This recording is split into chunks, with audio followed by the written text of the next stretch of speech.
This public service announcement was brought to you by the St. John the Baptist Community Against Child Labor.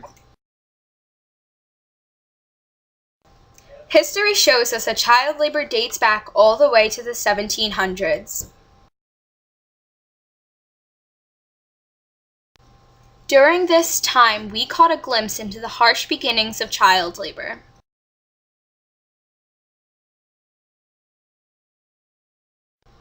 The pay was so small compared to the large amounts of work they did in the hard conditions.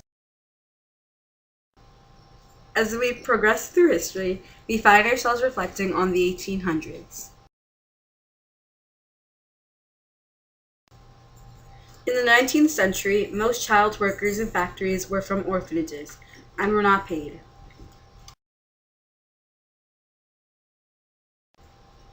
The factories children worked in were often depleted, had inadequate lighting, and were overcrowded.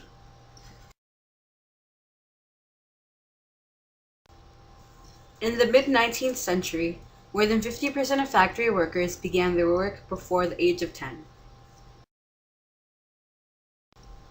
It is interesting to see how as the world becomes more modern, child labor becomes more dangerous. 1900 census showed 2 million kids worked in factories, mills, or other areas of cruel work.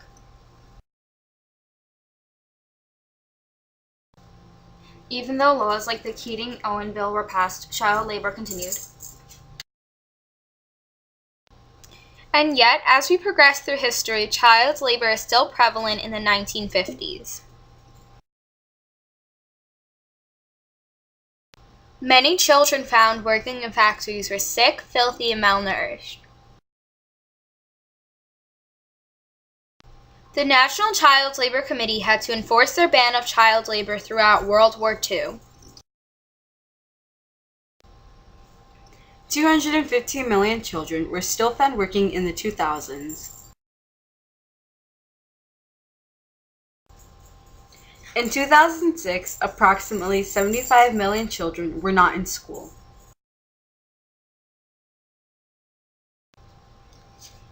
It has been found that 90% of the children involved in child labor around the world are girls.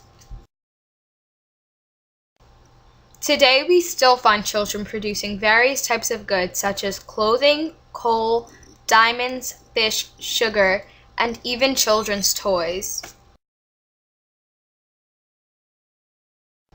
Other countries, such as Sri Lanka, do not have such laws, resulting in about 9% of their children working.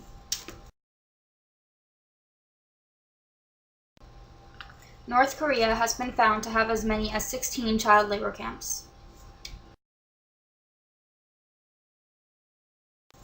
Countries like Afghanistan, Argentina, and Angola force child labor upon their citizens.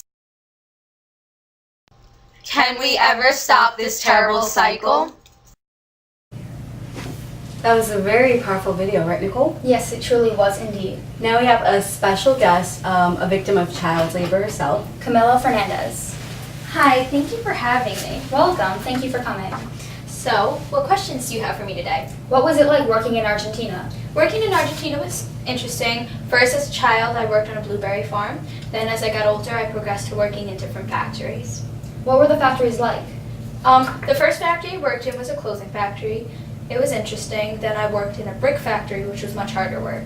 How do they compare to the factories we saw in the video? Factories you saw in the video were much older images, and it was much harder labor for the children today. Mm-hmm. The factories are just a bit cleaner and a bit safer because the machinery is more advanced. Do you have a message to child workers today?